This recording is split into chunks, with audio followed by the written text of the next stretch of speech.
Hello hi नमस्कार। 91.2 FM radio Noida लोकमंच पर आप सुन रहे हैं हमारा health special show life okay. मैं हूं चार्ली आपके साथ। शो में आप सभी का बहुत बहुत स्वागत है, वेलकम है। जैसा कि आपको पता है, अभी न सिर्फ हमारा देश बल्कि ये पूरी दुनिया एक महामारी के चपेट में है और ये एक ऐसी महामारी है जो न सिर्फ हमें शारीरिक तौर पर बीमार करती है बल्कि इसकी वजह से लोगों के मन में डर और डिप्रेशन पैदा हो जाता है और इसलिए वो मानसिक तौर पर भी बीमार हो जाते हैं। तो ऐसे में ये बेहद जरूरी है कि हम अपने आसपास की नकारात्मक चीजों से खुद को अलग करें, कुछ ऐसा करें जिससे हम मानसिक तौर पर खुद को फिट रख पाएं। तो आज इन्हीं सब मुद्दों पर हम अपने शो में बात करने वाले हैं और इन मुद्दों पर हमसे बात करने के लिए एक एक्सपर्ट भी हमारे साथ मौजूद रहेंगी। ये एक्सपर्ट एक साइकाइट्रिस्ट यानी मनोचिकित्सक हैं। आइए आपको मिलवाते हैं इनसे। मैम, शो में आपका बहुत बहुत स्वागत है। मैं चाहूंगा सबसे पहले आप अपना परिचय दे दें हमारे लिसनर्स को। नमस्कार, मैं हूँ डॉक्टर प्रियंका यादव। मैं साइकियाट्रिस्ट और थेरेपिस्ट हूँ। प्रेजेंटली मैं नोएडा में प्रैक्टिस करती हूँ, पर अभी जो कोविड सिचुएशन है मैं पेशेंट्स ऑनलाइन देख रही हूँ वीडियो कंसल्टेशन से, लाइक अदर डॉक्टर्स। मैं सोशल मीडिया से भी काफी एक्टिव हूँ। अगर आपको कोई भी क्वेरी है मानसिक स्वास्थ्य से रिलेटेड तो आप मेरे सोशल मीडिया प्लेटफॉर्म्स पे पूछ सकते हैं, स्पेशली इंस्टाग्राम पे। जी, तो मैम चलिए अब ये बातचीत का सिलसिला शुरू करते हैं। आपसे सबसे पहले जानना चाहूंगा, कई बार क्या होता है, बहुत सारी कोशिशें करने के बाद भी मन में नेगेटिव थॉट्स यानी नकारात्मक विचार आ ही जाते हैं। हम बहुत सारे वीडियो सेशंस देखते हैं, बहुत सारी मोटिवेशनल स्पीचेस एंड स्टोरीज पढ़ते हैं, देखते हैं। इसके बाद भी दिमाग के किसी न किसी कोने में ये नेगेटिविटी आ ही जाती है। इसकी क्या वजह होती है मैम? सही कह रहे हैं। तो देखिए, सबसे पहली बात तो हमें ये बात माननी होगी कि ये जो समय से हम गुजर रहे हैं हम सब, ये बहुत ही मुश्किल वक्त है। ऐसा बहुत ही कम होता है, पैंडेमिक्स बहुत ही रेयरली होते हैं। तो ये जो वक्त है ये है ही कठिन, तो फील भी कठिन ही होगा, हार्ड ही होगा, राइट जी। तो एटलीस्ट पहले हमें वो चीज एक्सेप्ट करनी होगी कि हाँ, हम सब एक बहुत ही हार्ड टाइम से गुजर रहे हैं और इसीलिए हमको ये हार्ड लग रहा है। It is suppose to feel hard. तो अगर ये हमें हार्ड लग रहा है तो हम इसके लिए कुछ चीजें कर सकते हैं, जिसके बारे में आगे चर्चा करेंगे। तो अगर आपको ऐसा महसूस हो रहा है कि मैं नेगेटिव फील कर रहा हूँ, तो ये जानिए कि ये वक्त कठिन है और इसमें नेगेटिव फील करना लाजमी है। लेकिन यदि वो नेगेटिविटी आपको अफेक्ट कर रही है, आपके जीवन को, आपके परिवारजनों को, आप काम नहीं कर पा रहे हैं, खुशी नहीं महसूस कर पा रहे हैं, तो डेफिनेटली उस पे हम लोग काम कर सकते हैं। ओके मैम, जैसा कि आपने कहा it's tough time going on all around of us, तो नकारात्मक माहौल है, तो ऐसे में हम खुद को पॉजिटिव रखने के लिए किस तरह की एक्टिविटीज कर सकते हैं मैम, या करना चाहिए? हाँ जी, हाँ जी। तो इसको हम समझते हैं कि हम एक खुशियों का छोटा सा घर बनाते हैं, ठीक है जी। तो हम उसकी नींव रखते हैं 3 चीजों से, जो है आपकी फूड यानी कि आपका आहार खाना, एक हो गया आपकी स्लीप यानी कि नींद, और तीसरा है एक्सरसाइज यानी कि थोड़ा बहुत व्यायाम जो भी आप कर पा रहे हैं। तो सबसे इम्पोर्टेंट है कि आप हेल्दी आहार लें इस टाइम पे, बैलेंस डाइट लें जी। बैलेंस डाइट के विषय में आप सब जानते ही हैं, हर चीज सही मात्रा में आप खाइए। इसमें मैं कहूंगी कि बहुत ज्यादा एंशियस होके ऐसा भी नहीं कि आप पूरे दिन काढ़ा पी रहे हैं या आप कोई एक ही चीज एक्सेस में खा रहे हैं, जो कि हो रहा है। तो गलत मान्यताओं की वजह से, गलत इन्फॉर्मेशन की वजह से लोग गलत चीजें भी खा रहे हैं, तो वो मत करिए। जो आप बहुत टाइम से खाते आ रहे हैं, एक बैलेंस आहार, वो आप लीजिए। पहली चीज है वो, नींद में रख दिया आपने। दूसरी चीज है आपकी नींद। तो नींद के संबंध में मैं बोलूंगी कि आप अपने मोबाइल फोन से रात के वक्त प्लीज दूर रहिए। ये बहुत बड़ी समस्या हो गई है अभी। लोगों को नींद इसलिए नहीं आ रही है क्योंकि वो कॉन्स्टेंटली व्हाट्सएप यूनिवर्सिटी में, जी बिल्कुल मैम, सही कह रही हैं आप, वो सब अपने अपने मैसेजेस चेक करते हैं, सबकी इन्फॉर्मेशन अपडेट होती है। इतनी इन्फॉर्मेशन की आपको आवश्यकता नहीं है। That to most of them are fake and rumours ma'am, झूठी अफवाहें होती हैं अधिकांश। हाँ जी, बिल्कुल बिल्कुल, इट्स मोस्टली फेक। अगर आपको इन्फॉर्मेशन जाननी है तो खाली जो भी वैलिड वेबसाइट्स हैं, जैसे कि इंडिया की आपको जाननी है तो ministry of health and family welfare की वेबसाइट पे जाइए। अगर आपको वर्ल्ड की इन्फॉर्मेशन चाहिए तो WHO की वेबसाइट पे जाइए। उसके अलावा आप व्हाट्सएप यूनिवर्सिटी को प्लीज सब्सक्राइब नहीं करिए, specially at the night time. तो अगर आप रात में ऐसा करेंगे तो आपकी अच्छी खासी जो एक नॉर्मल नींद आनी चाहिए वो डिस्टर्ब हो जाएगी। तो ये है मोस्ट इम्पोर्टेंट नींद के उपलक्ष्य में कि आपको नींद पूरी लेनी है, जिससे कि आप ऑटोमेटिकली अच्छा फील करेंगे, स्वस्थ फील करेंगे। तीसरी चीज जो है वो है एक्सरसाइज यानी कि व्यायाम, क्योंकि हम सब अभी घर में ही कंटेन्ड हैं, आइसोलेशन में हैं। बहुत जरूरी है कि हम अपने शरीर को मूव करें। तो बहुत सिंपल सी चीज है, जिन लोगों के बच्चे हैं उनको आप अपने एक्सरसाइज के रूप में यूज करें, उनके साथ खेलें, उससे उनका मेंटल हेल्थ भी बहुत अच्छा रहेगा, आपका मेंटल हेल्थ भी बहुत अच्छा रहेगा। जो लोग अकेले हैं वो लोग इंटरनेट को अच्छे तरीके से यूज कर सकते हैं। यूट्यूब पे बहुत सारे वीडियोस होते हैं जिनको देख के आप साथ साथ एक्सरसाइज कर सकते हैं। और इस वक्त तो ऑनलाइन भी लोग ग्रुप प्रोग्राम्स भी कंडक्ट करते हैं, तो जिन लोगों को अकेलापन भी महसूस हो रहा है वो ऑनलाइन प्रोग्राम्स ज्वाइन कर सकते हैं। उससे दो बातें हैं, एक तो आपकी एक्सरसाइज हो जाएगी, दूसरा आपको किसी से बात करने को मिलता है। तो ये हो गया हमारी नीड फ्रेमवर्क। उसके ऊपर कुछ एक्टिविटीज हम रखेंगे जिससे हमारा जो ये खुशियों का घर है ये और बेटर हो जाए। जो एक्टिविटीज आपको अच्छी लगती हैं, जो आप पहले करते थे, उनको स्टार्ट करिए, जैसे कि पेंटिंग, सिंगिंग, म्यूजिक, रीडिंग। लेकिन कोशिश करिए कि ये सारी एक्टिविटीज खाली कोविड से जुड़ी हुई ना हो। यानी कि ऐसा नहीं कि मुझे रीडिंग पसंद है और मैं कोविड के ही बारे में पढ़े जा रहा हूँ, तो उससे फायदा नहीं होगा। आप कोशिश करिए कि आप जो भी हॉबी या एक्टिविटी कर रहे हैं वो कोविड से रिलेटेड ना हो, कोई और चीज। इसके अलावा क्योंकि हम सब लॉकडाउन में हैं, बहुत जरूरी है कनेक्शन बनाए रखना। तो ये टाइम है कि आप अपने दोस्तों से, परिवार वालों से रेगुलरली संपर्क में रहें। हम लोग बहुत लकी हैं आई वुड से कि ये सब इंटरनेट के एरा में हो रहा है, तो हम एक दूसरे को देख सकते हैं, एटलीस्ट वीडियो कॉलिंग के जरिए फैमिली को देख सकते हैं। तो आप इस चीज का यूज करिए और अपने आप को अकेला समझ के कांटेक्ट ना करना ये नहीं करिए, सोशल कांटेक्ट में बने रहिए जितना भी पॉसिबल है with the use of internet. तो अगर आप ये कुछ चीजें करेंगे तो आई एम श्योर आप इस पूरे पैंडेमिक से मेंटली हेल्दी निकल पाएंगे। जी ma'am, most of the time क्या होता है कि हमें खुद को एंगेज रखना हो या फिर खुद को एंटरटेन करना हो, चाहे हम म्यूजिक वीडियोस देखें या फिर हम वीडियो गेम्स देखें या लोगों से बात करनी हो, हमें हर जगह मोबाइल फोन चाहिए होता है। मतलब मेरा पॉइंट ये है कि मोबाइल फोन जो है वो हमारी लाइफ का एक ऐसा इंटीग्रल पार्ट बन गया है जिसे हम अलग नहीं कर सकते हैं आसानी से। तो हम ऐसा क्या करें जिससे हम मोबाइल से दूरी बना सके?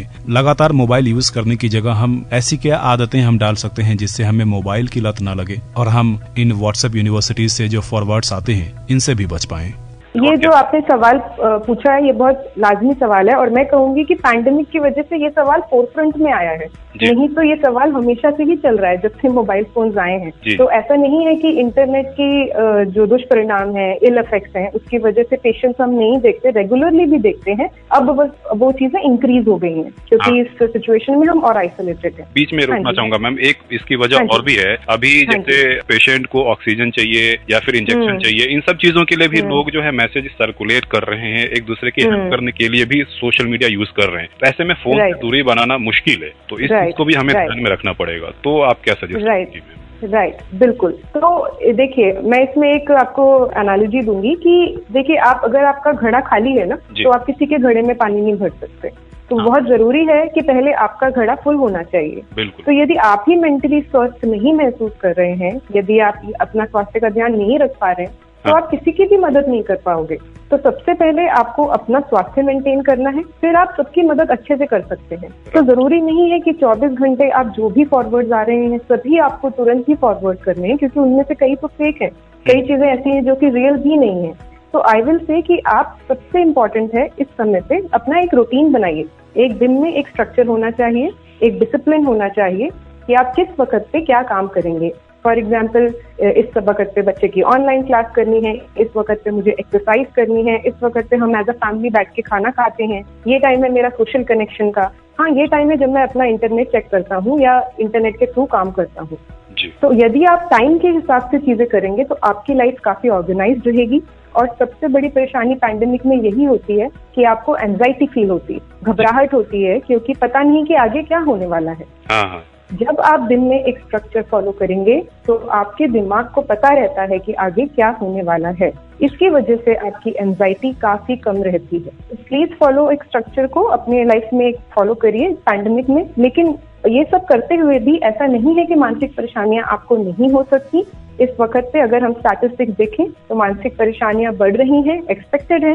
जो मानसिक परेशानियां थी वो वर्सन हो रही हैं। तो अगर ऐसा कुछ भी आपको फील होता है, ऐसी कोई भी तकलीफ, ऐसा कोई भी बदलाव जिससे आपको लगता है कि आप परेशान हो रहे हो, तो फिर आप प्रोफेशनल की हेल्प भी लीजिए। यही टाइम है प्रोफेशनल की हेल्प भी लेने का। तो उसको आप लाइटली मत लीजिए कि ये तो सबके साथ होता है, ऐसा नहीं है। ये कई सारी चीजों से ट्रीट हो जाता है, खाली थेरेपी के द्वारा भी डिप्रेशन, एंजाइटी ट्रीट किए जा सकते हैं। ज्यादा परेशानी होती है तो मेडिकेशन भी यूज की जा सकती है। तो इसको बिल्कुल आप हल्के में मत लीजिए। अगर परेशानी ज्यादा लगती है तो डेफिनेटली कंसल्ट कीजिए।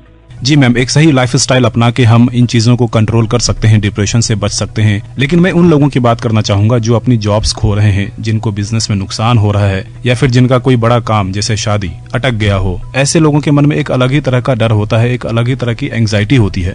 अगर इनका काम सही चल रहा है, अगर इनकी जॉब सही चल रही है, ये तभी खुश रह पाएंगे, और ऐसे में लाइफस्टाइल इनकी प्राथमिकता नहीं रह जाती है। तो अगर किसी के मन में इस तरह का डिप्रेशन है तो उसे आप क्या सजेस्ट करेंगी मैम?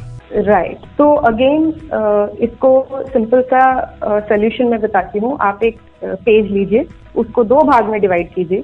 एक तरफ लिखिए चीजें जो आपके हाथ में है या आपके कंट्रोल में है, जैसे कि मेरा एक्सरसाइज करना, मेरा काम पे जाना, या मेरा बच्चे को पढ़ाना, या मेरा टाइम से सोना, राइट जी। दूसरी तरफ आप लिखिए वो चीजें जो आपके कंट्रोल में नहीं है, जैसे कि ये पैंडेमिक कब खत्म होगा, मेरी जॉब रहेगी या नहीं, फैमिली को कोविड होगा या नहीं, ये फैमिली मेंबर को बचेगा या नहीं। ये सब चीजें आपके कंट्रोल में रही हैं, राइट। जब आपने वो लिख दिया है तो दूसरा साइड जो है पेज का उसको फोल्ड कर दीजिए, और जो साइड बचा है कंट्रोल वाला उस पे फोकस कीजिए। क्योंकि जो चीजें आपके कंट्रोल में हैं, आप खाली उन्हीं चीजों पे काम कर सकते हैं या उन्हीं का सोल्यूशन निकाल सकते हैं। जो चीजें आपके कंट्रोल के बाहर है, यदि आप उसके विषय में ज्यादा सोचते हैं तो वो परेशानी और बढ़ेगी। पर यदि आपको लग रहा है कि आप कोशिशें कर रहे हैं फिर भी ये वरी स्टॉप नहीं हो रही है, तो एज आई सेड कि प्रोफेशनल्स हैं उस चीज को हेल्प करने के लिए। क्योंकि उसमें ऐसा ही होता है, जब एंजाइटी डिसऑर्डर हो जाता है, ये है आप एंशियस फील कर रहे हो, वो अलग है। और अगर एंजाइटी डिसऑर्डर है, डिप्रेशन की समस्या है, वो अलग परेशानी है, उसमें आप कंट्रोल नहीं कर सकते। यही तो प्रॉब्लम है कि आपके विचार आपके कंट्रोल में नहीं रहते। तो उस केस में फिर ये छोटी छोटी बातें नहीं काम में आती हैं। This is for the initial phase कि उसको प्रिवेंट कैसे करें। या अगर थोड़ा मोड़ा एंशियस फील हो रहा है, स्ट्रेस फील हो रहा है, जो कि हो रहा है सबको, या थोड़ा सा सैड मूड लग रहा है, लो मूड रहता है, तो अब हम ये सारी चीजें यूज कर सकते हैं। पर अगर समस्या उसके आगे है तो बिल्कुल भी गिल्टी ना फील करें। आप में कोई कमी नहीं है, ऐसा नहीं है कि आप कोई वीक इंसान हो इसलिए आपको ये हो रहा है। It's a disorder. अगर ये समस्या किसी को भी होगी उसे ऐसा ही फील होगा, तो उसको बीमारी की तरह लीजिए और फिर उसका ट्रीटमेंट आप देखिए। जी मैम, यहाँ पे मैं बात करना चाहूंगा आइसोलेशन के रूटीन के बारे में। क्या होता है जब हम आइसोलेशन में जाते हैं तो हम अपनी जो नॉर्मल लाइफ की जो रूटीन होती है, डेली लाइफ की जो रूटीन होती है, हम उससे कट जाते हैं, बिल्कुल अलग रूटीन हो जाती है हमारी। मैं थोड़ा सा यंग लोगों पे फोकस करना चाहूंगा। एक कपल है, रोज मिल रहे हैं, दोनों दोस्त हैं, काफी अच्छे मिल रहे हैं, डेली मिलते हैं, घूमने फिरने जाते हैं, हैंग आउट करते हैं, अचानक से आइसोलेट हो गए, अलग हो गए। तो एक जो डेली रूटीन है वो अलग होती है, आइसोलेशन वाली रूटीन अलग हो जाती है। तो दोनों में बैलेंस बनाना अचानक से काफी मुश्किल होता है। तो ऐसे में आप क्या सजेस्ट करती हैं मैम, कैसे बैलेंस बनाया जाए अपने नॉर्मल रूटीन में और आइसोलेशन वाले रूटीन में? राइट, तो सबसे पहले देखिए, आइसोलेशन में इस टाइम काफी लोग जा रहे हैं। मैं खुद भी इस स्टेज से गुजर चुकी हूँ, और कई सारे मेरे पेशेंट्स भी हैं जो आइसोलेशन में जाते हैं। और हाँ, उस समय तकलीफें होती हैं, इट्स डिफिकल्ट। तो पहला, जैसा कि मैंने कहा था, अपने लिए थोड़ी सी कंपैशन रखना है कि हाँ ये मुश्किल है, ऐसा करना मुश्किल है, इंसान बना नहीं है आइसोलेशन के लिए। पर अब अगर ये हो रहा है तो हम इसमें अगेन किस तरीके से डील कर सकते हैं। तो अगेन आई विल से कि आप फोकस इस रूटीन पे करिए। देखिए, आइसोलेशन 14 दिन का होगा, 10 दिन, 14 दिन, होपफुली आप रिकवर कर जाएंगे उसी में। तो उस 14 दिन को आप डिफरेंटली लीजिए कि ठीक है, ये मेरा 14 दिन का ब्रेक है, इसको मैं कैसे शेड्यूल करूं। तो अगेन एक रूटीन बनाइए, चाहे आप अकेले हैं या आप अपने पार्टनर के साथ हैं, फैमिली के साथ है तो बहुत अच्छी बात है, 2-3 लोग हो जाते हैं। फिर भी एक रूटीन जरूरी है, किस टाइम पे आप उठेंगे, किस टाइम पे आप सोएंगे, बीच में आप कौन सी एक्टिविटीज करेंगे। आप कुछ बोर्ड गेम्स रख सकते हैं, अगर आप सबके स्वास्थ्य ठीक है तो आप ऐसी कुछ चीजें रख सकते हैं, लूडो हो सकता है, ऊनो हो सकता है, कुछ ऐसी चीजें जो माहौल को थोड़ा लाइट करें। और ऐसा करते हुए आप वो 14 दिन बिता सकते हैं। रीडिंग कर सकते हैं, डिस्कशंस कर सकते हैं। मेक श्योर कि डिस्कशंस कोविड पे ना हो, ज्यादातर कोविड पे ना हो, except for the health part. अपने डॉक्टर के साथ संपर्क में बने रहिए और बहुत ज्यादा इंटरनेट सर्चिंग नहीं करिए कि क्या क्या हो सकता है, क्योंकि होने को बहुत कुछ हो सकता है। हर डिजीज में बहुत सारे रेयर कॉम्प्लिकेशंस भी होती हैं जिनके चांस बहुत कम है, तो जरूरी नहीं कि आपको वो हो ही जाएगा। तो जस्ट अपने डॉक्टर को फॉलो करिए, उनको ट्रस्ट करिए, जिस भी डॉक्टर के साथ आप बने हुए हैं। बाकी अपना एक रेगुलर जीवन भी जीते रहिए। उस आइसोलेशन में, and soon it will be over.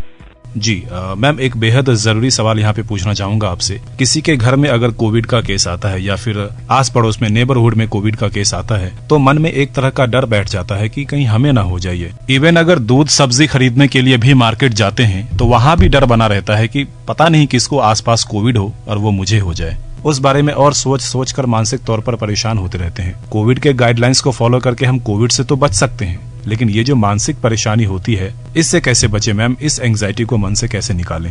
देखिए, घबराने की कोई बात नहीं है। अगर आपके आसपास में कोई किसी को कोविड है तो नंबर 1 आपको खाली प्रिकॉशंस लेने हैं। नंबर 2, यदि आपको कोविड हो भी जाता है तो मीडिया में ज्यादातर रिपोर्ट्स इस चीज की है कि जिनको सर्वियर केस हो रहा है, पर देखिए ज्यादातर लोगों को माइल्ड कोविड होकर ही निकल जाता है जी। तो क्यों ना हम ये सोचेंगे, तो लाइफ को एक जीने का तरीका है। आप ये भी सोच सकते हैं, वो वाली बात है ना, ग्लास आधा खाली है या आधा भरा है जी। मैं कहूंगी कि आप आधा भरा होने के लिए देखिए, या तो सबसे पहले ये फील करिए कि कम से कम ग्लास तो है, लाइफ तो है, ये फील करने के लिए। तो इस पे क्यों ना फोकस करें कि आज हम अलाइव हैं, we are going through this situation. किसी पड़ोसी को कोविड है, अभी मुझे नहीं है, अगर होता भी है तो आज की डेट में आपको होम कंसल्टेशंस भी मिल रहे हैं, दवाइयां भी मिल रही हैं, तो क्यों ना हम उन चीजों पे फोकस करें और स्टेप बाय स्टेप चलते जाएं, जैसा कि डॉक्टर आपको गाइड कर रहे हैं, और अपना एक नॉर्मल रूटीन जीते जाएं। इसमें सबसे ज्यादा आई विल से कि इंटरनेट ने जहां तक हमें हेल्प किया है उतना ही नुकसान भी हो रहा है, क्योंकि नॉर्मल पब्लिक को भी सेवियर कॉम्प्लिकेशंस भी पता है। फॉर एग्जांपल, मैं अपने सारे पेशेंट्स को पूछती हूँ कितने पेशेंट का सी सेक्शन होता है, राइट, बच्चे के लिए जी। क्या आपको पता है कि उसके रेयर कॉम्प्लिकेशंस क्या हैं? उसमें भी जान जा सकती है, आपसे साइन कराया जाता है बिफोर दैट ऑपरेशन, पर it's a regular thing for us, right. कितने सारे रोड ट्रैफिक एक्सीडेंट्स होते हैं, पर हम रोड पे जाना तो नहीं छोड़ देते, उसके रेट कई ज्यादा है। बिल्कुल। तो अगर हम खाली फोकस करेंगे कॉम्प्लिकेशंस पे, वो भी रेयर, तो आपको लगेगा कि ओहो ये बहुत बड़ी परेशानी है, पर ऐसा नहीं है। ज्यादा करके आपको माइल्ड इन्फेक्शन होगा और माइल्ड इन्फेक्शन होने के बाद आप ठीक हो जाएंगे। तो क्यों ना हम इस चीज पे फोकस करते हुए अपने आगे के डिसीजन लेते रहें। तो कुल मिला के बात यह है मैम कि हम जितना टाइम खाली बैठे रहते हैं, हमारे मन में ऐसे उल्टे पुल्टे ख्याल आते रहते हैं, तो हमें खुद को एंगेज रखना चाहिए किसी न किसी चीज में, राइट? मैं इससे डिफर करूंगी थोड़ा। देखिए, आज की दुनिया में प्रॉब्लम यही है कि लोगों को खाली बैठना नहीं आता है, और बहुत जरूरी है ये लर्न करना, अपने साथ बैठना, to be comfortable with your own self, right. क्योंकि जरूरी नहीं कि हमें कॉन्स्टेंटली, ये भी मोबाइल की ही समस्या है, हमें लगता है कि कुछ ना कुछ कॉन्स्टेंटली होते रहना चाहिए। अगर अपना चाइल्डहुड याद करें तो हम लोग कितना वक्त बोर होते थे, राइट। और साइंटिफिकली कहा जाता है कि creativity comes from getting bored, पर वो स्किल अनफॉर्चुनेटली हम लोग लूज कर रहे हैं अभी। तो मैं कहूंगी कि खाली भी बैठ सकते हैं, अपनी बालकनी में बैठिए, दुनिया को देखिए, इट्स वेरी ब्यूटीफुल। जो आप जितना हो सके इस मोमेंट में प्रेजेंट होने की कोशिश करिए, अपने दिमाग को डाइवर्ट करने की आवश्यकता नहीं है। तो आपकी जो रोजमर्रा के जीवन है, आपके घर में ही कुछ सदस्य हैं, उनको वक्त दीजिए। जब आप उनके साथ बात कर रहे हैं तो मोबाइल पे मत लगिए। इवन इफ अगर आपको कोविड है, आप उनके साथ फिर भी वक्त दे सकते हैं, वीडियो कॉल पे उनके साथ प्रेजेंट हो सकते हैं। तो अपने आप को डिस्ट्रैक्ट करने की जरूरत नहीं है, थोड़ा सा कंपैशन रखिए। मुश्किल वक्त है, थोड़ा बहुत फील होना लाजमी है, लेकिन फिर भी बहुत सारी चीजें हैं जो आपके कंट्रोल में है, और जितना हो सके इंफॉर्मेशन एक्सेसिव मत लीजिए, बहुत ज्यादा मोबाइल का इस्तेमाल मत कीजिए। अपना सेहत का ध्यान रखिए, नींद का, भूख का, जैसे मैंने कहा, एक्सरसाइज का, उन चीजों का जो आपके कंट्रोल में है। आप रीडिंग कर सकते हैं, कुछ अच्छी बुक, कुछ अच्छा ड्रॉ कर सकते हैं, या कोई भी चीजें जो आपको पसंद है, तो उसको उस तरीके से लीजिए। और अपने साथ बैठने में घबराइए मत, इट्स ओके, आप अपने साथ बैठ सकते हैं और it is okay, it is totally fine. या राइट।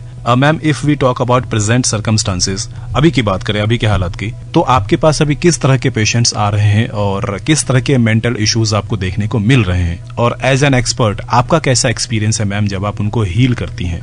तो दो चीजें हैं जो मैंने भी नोटिस करी हैं और स्टैटिस्टिक्स भी यही कह रहे हैं।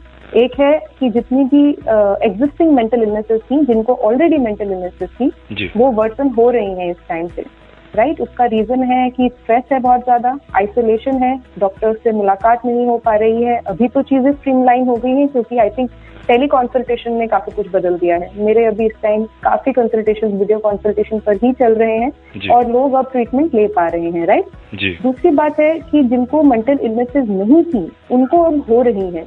जैसे कि जो मैं देख रही हूँ कॉमनली, वो है एंजाइटी डिसऑर्डर, सोचने की समस्या, बहुत ज्यादा घबराहट हो रही है, लोगों को लग रहा है कि दिल बैठा जा रहा है, हार्ट अटैक आ जाएगा, ऐसी समस्या जिसको पैनिक अटैक कहा जाता है, तो पैनिक डिसऑर्डर बढ़ रहा है। और इसके साथ साथ डिप्रेशन की समस्या बढ़ रही है, स्पेशली यूथ में, क्योंकि उनके लिए बहुत मुश्किल है, ये समय है उनका वर्ल्ड को एक्सप्लोर करने का, पर वो नहीं कर पा रहे हैं। बच्चे ऑनलाइन एजुकेशन के लिए नहीं बने हैं, जो एजुकेशन है वो दूसरे बच्चों के साथ उनकी उम्र में या जाकर ही हो सकती है, तो they are feeling really bad. तो डिप्रेशन की समस्या उस एज ग्रुप में बढ़ती जा रही है। ओल्ड एज में भी डिप्रेशन की समस्या बहुत बढ़ रही है। तो अगर आपके घर में इन लॉज हैं, आपके पेरेंट्स हैं, आप देख रहे होंगे कि वो चुप चुप रहते हैं, चिड़चिड़ापन बहुत बढ़ गया है, वो अपनी शारीरिक समस्याएं बहुत ज्यादा बताएंगे ओल्ड एज के पेशेंट स्पेसिफिकली, इट मीन्स कि उनको डिप्रेशन हो रहा है। तो डिप्रेशन के लक्षण बहुत बढ़ रहे हैं। सब्सटेंस एडिक्शन यानी कि शराब की समस्या, जितने भी निकोटीन हो गया,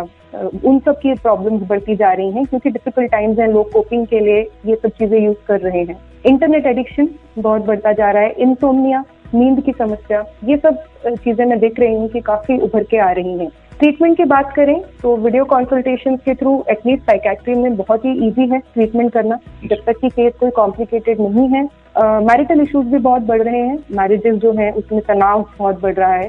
बच्चों की समस्याएं, बच्चों के टैंट्रम्स, बच्चों के बिहेवियरल इश्यूज वो भी बढ़ रहे हैं। तो ये सारी समस्याएं कोविड की वजह से, जो आइसोलेशन में हम लोग हैं उसकी वजह से बढ़ती जा रही हैं। लेकिन ट्रीटमेंट बहुत अच्छी तरीके से हो रहा है। अगर आप ऑनलाइन कंसल्ट करते हैं, जैसे कि मेरे क्लाइंट्स में थेरेपीज के द्वारा माइल्ड टू मॉडरेट लेवल की एंजाइटी, डिप्रेशन बहुत अच्छे से कारगर है, ट्रीट हो जाता है 6 से 8 सेशंस में। It starts improving. कुछ लोगों को जैसे कि अभी उनको पता चला कि नेबर को कोविड है और उन्हें एक्सट्रीम एंजाइटी हो रही है, बहुत ज्यादा एंजाइटी हो रही है, तो ऐसे में क्राइसिस इंटरवेंशन सेशन भी वो ले सकते हैं, जो कि खाली एक सेशन जिसमें बातचीत के द्वारा उनकी एंजाइटी को एड्रेस किया जाता है और वो काफी बेटर फील करते हैं। तो आई विल से कि इस टाइम अगर आपको लग रहा है कि कोई चीज आपको परेशान कर रही है या आपको बिहेवियर में चेंज दिख रहा है अपने आसपास वाले लोगों के, अपने बिहेवियर में, तो उसको हल्के में ना लें, क्योंकि वो बहुत थोड़ी सी चीजों से एड्रेस हो सकता है। इसे थेरेपी कहा जाता है जो हम करते हैं, और वो बातचीत होती है, पर वो नॉर्मल बातचीत नहीं होती है जो फ्रेंड के साथ किया जाए। साइंटिफिक तरीका होता है बातचीत करने का, और उसके थ्रू बहुत जल्दी वो इम्प्रूव होने लगती है। तो स्पेशली अपने बच्चों का ध्यान दें, बड़े बूढ़ों का ध्यान दें। अगर उनमें बदलाव लग रहे हैं, चेंजेस लग रहे हैं, तो उसको घबराएं नहीं, वो ट्रीटेबल है, वो बहुत जल्दी ठीक हो सकता है। और कुछ सूरतों में अगर वो ज्यादा है तो मेडिकेशन के द्वारा भी ठीक हो सकता है। तो रिस्पॉन्स इज गुड, बहुत अच्छे से ट्रीट हो रही हैं, चीजें बहुत स्ट्रीमलाइन हो गई हैं। आप घबराएं नहीं, कहीं से भी ट्रीटमेंट लीजिए, पर लीजिए, क्योंकि ये ट्रीटेबल है। जी मैम, आपसे आसान शब्दों में जानना चाहूंगा, वैसे मुझे ये सवाल पहले ही पूछ लेना चाहिए था, आपने थोड़ा सा बताया भी इसके बारे में। जो इंसान डिप्रेशन में है या धीरे धीरे डिप्रेशन में जा रहा है, वो किस तरह से एबनॉर्मल बिहेव करने लगता है, क्या चेंजेस आने लगते हैं उसमें? I mean, क्या लक्षण होते हैं डिप्रेशन में जाने के? हाँ ठीक है, तो इसको थोड़ा सा समझ लेते हैं। डिप्रेशन के लक्षण है चुप चुप रहना, मतलब कि वो जो इंसान बात करता था आपको लगेगा कि अपने में ही रहता है। अगर यंगस्टर है तो वो ज्यादातर मोबाइल फोन में लगे रहेंगे। चिड़चिड़ापन बढ़ जाना, अगर यंगस्टर है अगेन तो उन लोगों में वो बहुत ज्यादा आपकी बात नहीं मानेंगे, गुस्सा करेंगे, आपको लगेगा कि मेरा बच्चा बिगड़ गया है, पर वो लक्षण डिप्रेशन का हो सकता है। अपने बारे में, दुनिया के बारे में, फ्यूचर के बारे में खराब फील करना, सेल्फ एस्टीम लो फील करना, कॉन्फिडेंस लो फील करना, मेरे आसपास जो भी है मुझे हेल्प नहीं करना चाहते, या मेरा फ्यूचर मुझे कुछ दिखाई नहीं देता, इस तरीके की समस्या। नींद, भूख या तो कम हो जाती है या ज्यादा हो जाती है, डिपेंड करता है। बहुत ज्यादा केस में सुसाइड के विचार आना, ऐसे विचार की लाइफ जीने लायक नहीं है, इसको बिल्कुल हल्के में ना लें। अगर कोई भी पेशेंट, कोई भी व्यक्ति आपको बता रहा है कि उसको लाइफ जीने लायक नहीं लगती या उसको ऐसे विचार आ रहे हैं, प्लीज कंसल्ट साइकेट्रिस्ट, क्योंकि उसकी जान बचाई जा सकती है। और अगर कोई इंसान एक भी बार ऐसा बोल रहा है तो उसका रिस्क है कि वो सुसाइड की तरफ जा सकता है। तो ये लक्षण है डिप्रेशन के, पर ये एक जनरल लक्षण है। मैं कहूंगी कि अगर आपको किसी के भी थॉट्स में, विचारों में, बिहेवियर में कोई भी चेंज लगता है जो कुछ दिन से बना हुआ है, तो please consult a psychiatrist. Oh, now I feel guilty to say ma'am that मैं भी इस सिचुएशन से गुजर चुका हूँ। Rather I should be happy कि मैं ओवरकम कर चुका हूँ इस चीज को। मेरा तो प्रोफेशन ही ऐसा है कि अगर मैंने अपने काम से प्यार किया तो मैं हर तरह के डिप्रेशन से बाहर आ जाऊँ। Right. It was nice talking to you ma'am, बहुत अच्छा लगा आपसे बात करके। चार्ली, बहुत अच्छा लगा आपसे बात करके। I hope it helps people, और मेरा एक ही मकसद है कि देखिए आप ट्रीटमेंट कहीं से भी लें, पर प्लीज ट्रीटमेंट लीजिए, इट इज ट्रीटेबल, तो सफर मत कीजिए। जी मैम, जाते जाते पब्लिक को एक लास्ट मैसेज क्या देना चाहेंगी? मैं यही कहूंगी कि देखिए हम सब इसमें साथ हैं, और हम सब इसमें से बाहर आ जाएंगे, उसमें कोई भी डाउट नहीं है। एज आई हैड सेड कि आप अपने ध्यान दीजिए कि ग्लास आधा खाली है या पूरा है, ये नहीं अभी हमें ध्यान देना है कि हमारे पास ग्लास है। Let's be grateful for the thing जो हमारे पास ऑलरेडी है। और हेल्थ तो है ही, जिसे हेल्थ चाहिए उसे हेल्थ जरूर मिलेगी। तो प्लीज हेल्प कीजिए अगर आपको कुछ भी परेशानी लगती है तो। आप मुझे भी कांटेक्ट कर सकते हैं इंस्टाग्राम पे, आई एम ऑलवेज अवेलेबल। आप मुझे डीएम कर सकते हैं अगर आपको कोई भी क्वेरी है। मैम प्लीज अपना सोशल मीडिया एड्रेस बता दीजिए यहाँ पे, ताकि पब्लिक आपको कैच कर सके वहाँ पे। मैं फेसबुक पे भी है डॉक्टर प्रियंका यादव, आप ढूंढ सकते हैं साइकेट्रिस्ट। गूगल पे भी पेज है डॉक्टर प्रियंका यादव साइकेट्रिस्ट के नाम से, आप ढूंढेंगे तो आपको मिल जाएगा। इंस्टाग्राम पे मैं सबसे ज्यादा एक्टिव हूँ, @प्रियंका यादव DR आप डालेंगे तो वहाँ पे मैं रेगुलर पोस्ट डालती रहती हूँ मानसिक स्वास्थ्य के बारे में। अगर आप कुछ पूछना चाहें तो आप पूछ सकते हैं। बहुत ही बढ़िया, thank you so much ma'am, आप हमसे जुड़ी, अपना कीमती वक्त हमें दिया। मुझे पूरी उम्मीद है आपने जो कुछ भी टिप्स दिए हैं, जो कुछ भी सुझाव सलाह आपने दिया बातचीत के दौरान, उनको सुनकर ही पब्लिक डिप्रेशन से बाहर आ जाएगी। I hope so. Thank you Charlie, it's a noble cause. Thank you. तो दोस्तों, अगर आपके मन में किसी भी तरह का तनाव है, डिप्रेशन है, एंजाइटी, चिंता, कुछ भी कह लीजिए, किसी भी तरह का मानसिक दबाव है आपके ऊपर, किसी चीज से परेशान है, तो प्लीज आप इन चीजों से ज्यादा परेशान ना हो और इनसे कैसे बचें इसके बारे में बता रही थी डॉक्टर प्रियंका यादव जी, जो कि एक मशहूर मनोचिकित्सक हैं। उम्मीद है आपको ये बातचीत अच्छी लगी होगी। अपना फीडबैक या किसी तरह का सुझाव देने के लिए आप हमें कॉल कर सकते हैं। साथ ही साथ आपके मन में अगर कोई सवाल है किसी स्वास्थ्य समस्या को लेकर, तो भी आप हमें कॉल कर सकते हैं या फिर व्हाट्सएप पे अपना मैसेज हमें दे सकते हैं। हमारा नंबर है 8742937912। अगर मुझसे कुछ कहना चाहते हैं तो फेसबुक इंस्टाग्राम पे RJ चार्ली नाम से मौजूद हूँ, वहाँ पे सर्च करके इनबॉक्स कर दीजिए। अब मुलाकात होगी अगले एपिसोड में एक नए टॉपिक पर, एक नए एक्सपर्ट के साथ। तब तक के लिए अपना ख्याल रखिए, हंसते रहिए, मुस्कुराते रहिए और सुनते रहिए 91.2 FM रेडियो नोएडा लोकमंच, आपकी अपनी आवाज। मैं हूँ Charlie, bye bye, take care.